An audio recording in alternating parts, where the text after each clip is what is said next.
Hey guys, it's Garrett Barbush, and I want to take a few minutes to discuss a man's purpose in life.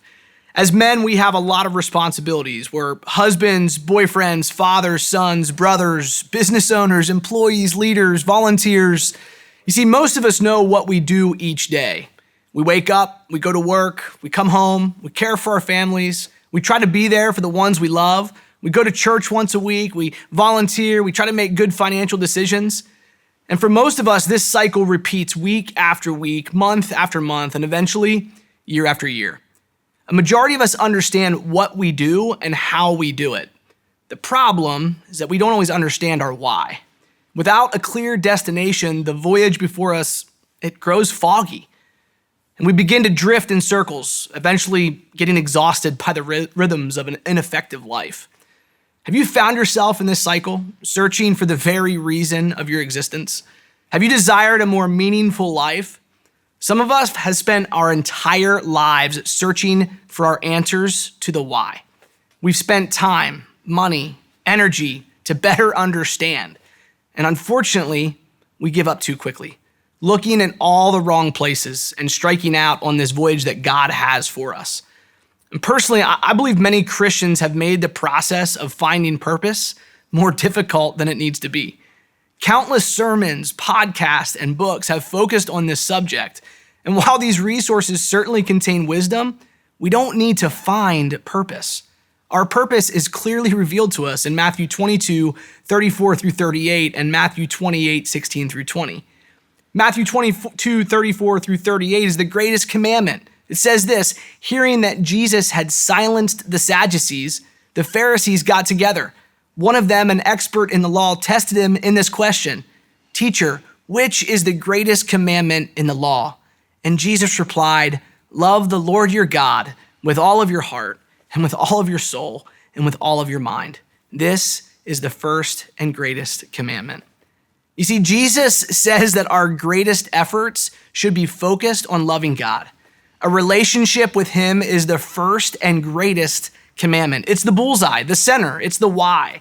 It should be the single most important thing in our lives. You see, the world tries to define our purpose by who we are as individuals, but Jesus shows us it's about the holy, loving, all-powerful creator of the universe. And his simple response gives clear insight into our greatest purpose: to love God with all of our heart, with all of our souls, and with all of our minds. And our greatest joy and fulfillment will come from knowing him deeply and being known by him. Now let's move on to Matthew 28, verses 16 through 20, where we have the Great Commission. It says this: "Then the 11 disciples went to Galilee, to the mountain where Jesus had told them to go. When they saw him, they worshiped him, but some doubted. Then Jesus came to them and said, 'All authority in heaven and on earth has been given to me. Therefore, go and make disciples of all nations, baptizing them in the name of the Father and of the Son and of the Holy Spirit, and teaching them to obey everything I have commanded you. And surely I am with you always to the very end of age.'" You see, Jesus speaks his last words to the men closest to him. If you ever watched a loved one take their last breath, or maybe listened to their last words, you know what a powerful moment this was for the disciples. Jesus doesn't say goodbye. He looks at the men who love him and he leaves them with a charge: make disciples, baptize them, and teach them to obey everything I have taught you. You see, similar to the greatest commandment, the Great Commission is simple yet powerful. It helps us understand what should transpire when we are in true relationship with Jesus. The disciples had such deep, meaningful relationships with Jesus that they took this charge to heart. It was a serious matter.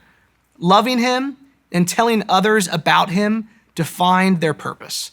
And the same holds true for us. If we are in deep, meaningful relationship with Jesus, then we will take this charge to heart and dedicate our lives to it. Jesus' words in Matthew 22 and 28 prove your true purpose is not rooted in what you do for a living or in the responsibilities you manage each day. Rather, your why is simple: love God and make disciples. As men, our purpose should be focused on following the greatest commandment and living out the Great Commission. Aiming for these two things will drive you out of bed with passion and zeal each morning, leading you on a meaningful and influential and adventurous life.